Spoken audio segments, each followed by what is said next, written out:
बरांज में Karnataka power corporation limited के प्रकल्पग्रस्त किसानों, कामगार व इस कंपनी में कार्यरत अन्य कामगारों की समस्या पर हल निकालकर उनको न्याय दिए बिना उत्खनन नहीं होगा। सभी न्यायिक मांगों की पूर्तता बाद ही उत्खनन होगा।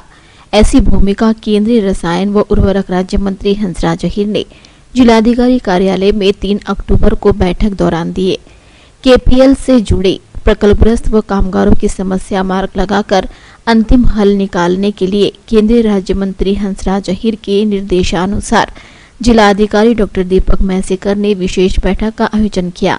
केंद्रीय मंत्री हंसराज अहीर की अध्यक्षता में ली गई इस बैठक में जिलाधिकारी doctor Deepak Maisekar, Karnataka power corporation के व्यवस्थापकीय संचालक महेश्वर राव, भाजपा के जिला सचिव राहुल सराफ, भाजपा के भद्रावती तालुका महामंत्री नरेंद्र जीवतोड़े, रविंद्र नागपुरे, भाजपा पदाधिकारी राजू घरोटे, सरपंच, ग्राम पंचायत सदस्य व प्रकल्पग्रस्त किसान कामगार बड़ी संख्या में उपस्थित थे।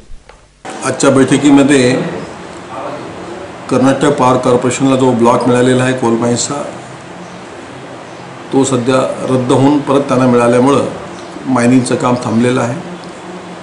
464 कामगार त्या ठिकाणी जे परमनंट होते त्या सर्वांनाही कामावर बंद केल्यामुळे त्या ठिकाणची प्रकल्पग्रस्त आणि कामगारांच्या बद्दल नाराजी आणि मागणी योग्य वाटून आम्ही त्याकरता बैठकी लावत असताना काल निर्णय असा झालेला आहे की जोपर्यंत कामगारांचा प्रश्न आणि प्रकल्पग्रस्तांना योग्य मोबदला आणि नोकरी आणि कॉम्पेन्सेशन मिळणार नाही, गावाचं पुनर्वसन होईपर्यंत गावाला लागून मायनिंग होणार नाही, अशा प्रकारे बैठकीत निर्णय झाले आहेत। आणि जोपर्यंत सर्व प्रकल्पग्रस्त आणि संबंधित कामगारांचे योग्य मोबदला, पगार आणि केपीसीएलच्या रोलवर या सर्वांना काम मिळणार नाही, तोपर्यंत हा इथं मायनिंग होऊ शकत नाही, असा निर्णय काल झालेला आहे।